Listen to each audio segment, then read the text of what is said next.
What's up everyone, and thank you for stopping by the channel. Today's project is this Ryobi trimmer, and the problem is I just picked it off the curb and I'm not sure if it runs. Let's take a good look at it, find out what's wrong with it, and hopefully we can fix it. In this video we try and repair this trimmer, however it may not be the exact repair you need to make to yours. We'll explore other options later in the video. I saw an ad on Craigslist for some free trimmers that were on the curb. The only information I could get was that they haven't ran in a long time. This is one of those trimmers, and the most interesting part is that it says it has a full crank. Now the biggest difference with a full crank is that the rope isn't located at the front of the engine, but at the back. This makes it so much easier to service the recoil and replace the rope if it breaks. That's the good news. The bad news is that the trimmer was put up incorrectly, so that means that there's going to be some carburetor and fuel system problems. Now the primer bulb is cracked and will need to be replaced, and while you're here you might as well replace the fuel lines since they're beginning to harden up. The next big problem is the fuel line in the tank that the fuel filter is connected to. It's broken off the line. That means that unfiltered gas may have gone through the carburetor and the internal screen might be clogged. So the next step would be to remove the carburetor and inspect it for any problems and hopefully replace anything that was bad. But here's the thing, I'm not sure why, but I have a very low success rate when it comes to rebuilding this type of carburetor. My record so far is a 1 out of 2 chance of getting it working, and to increase my chances of this trimmer working again, the best choice for me is to replace the carburetor instead of rebuilding it. The first thing I want to do is to slowly pull on the rope and feel the engine fighting back. What I'm doing is checking the engine's compression. The harder it fights back, the better. You can use a compression tester if you want to, but I like using this method first. The next thing I want to do is to physically put fuel into the carburetor's throat and try starting it. If it starts, then I'll order a new carburetor, and if it doesn't, I'll check for spark. Now if there is spark, then I'll check for compression using the compression tester to make sure the engine isn't worn out.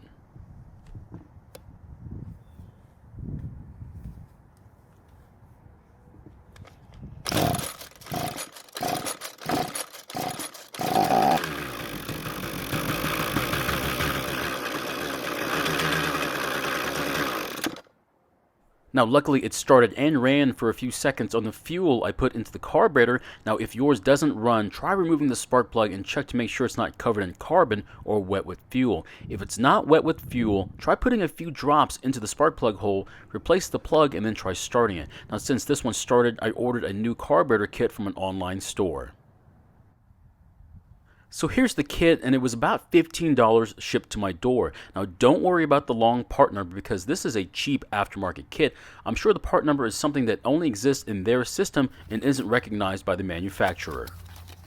So what did I get for $15? Well, I got some Tygon fuel line, which I definitely need. It looks like I got a no-name spark plug, which I'll never use unless I have to.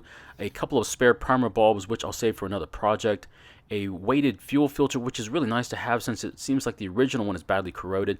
And an engine to carburetor gasket, which is very handy to have. So here's the new carburetor, and before I can install it, I need to remove the old one and compare them side by side. Now if it doesn't look the same, then I'll need to see if I can make it work and then try installing it. Another reason why your trimmer might not be starting is that it doesn't have spark. If that's the case, first keep it simple and try replacing the spark plug. If it still doesn't work, check to make sure the kill switch isn't grounded by using a multimeter or just disconnected. If it still doesn't work, then your ignition module might be bad and needs to be replaced.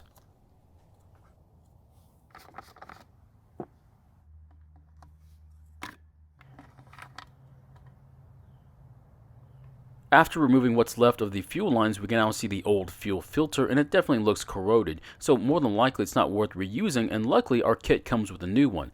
Now to help get the fuel lines into the holes in the tank, cut them at a steep angle. The first line I'll run will be for the fuel filter. That means we'll have to cut the angle piece off so we can install the fuel filter.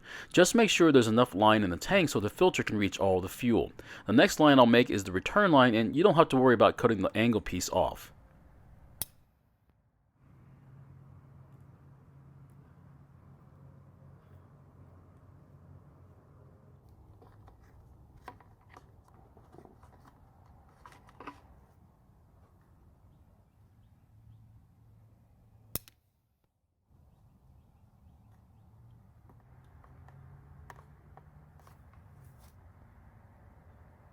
So So here are the two carburetors next to each other, and there is one small difference. The hole for the throttle cable is supposed to be a large hole, but the one in our new one is much smaller. That's a pretty easy fix. I'll just drill the hole out to the same size and the throttle cable should fit.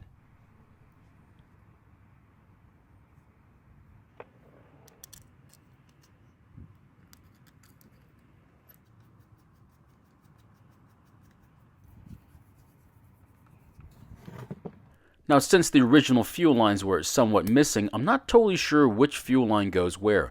I'm going to guess where the fuel lines go, and when I prime the fuel system, I'll see if it's flowing the right direction. If it's not, then I'll swap them. For right now, I'll put the fuel filter line on the bottom port and the return line on the upper port.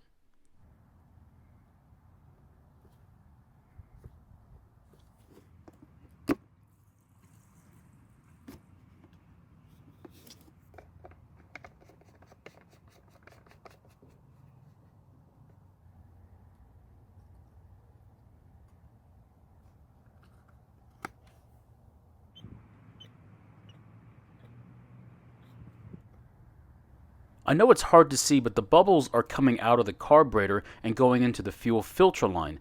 That's supposed to happen in the return line, so that means we have the fuel line swapped. The bubbles should be moving in the return line back to the tank instead.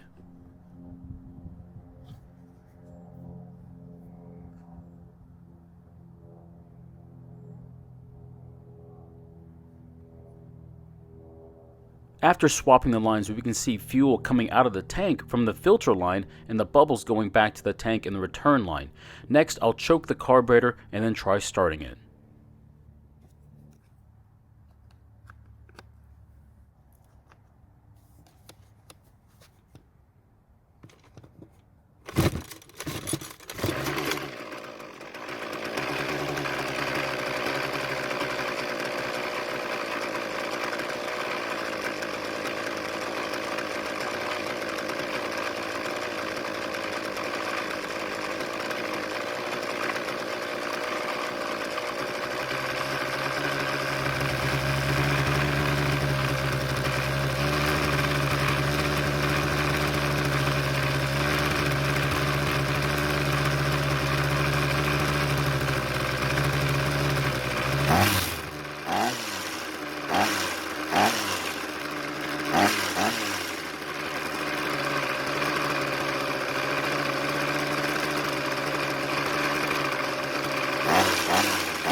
So it starts and runs just like it's supposed to. I hate to say it, but I'm not enthusiastic about how the engine sounds. It sounds kind of muted and hollow. It doesn't sound like the model that it replaces. So my question is, would you have tried to rebuild the carburetor instead of replacing it? Like I said, my success rate is very low for this style of carburetor, and for me, when I see this on a machine, I just want to replace it. Thank you for watching. I really appreciate your time here. Please feel free to ask any questions, and I hope to see you in my next video.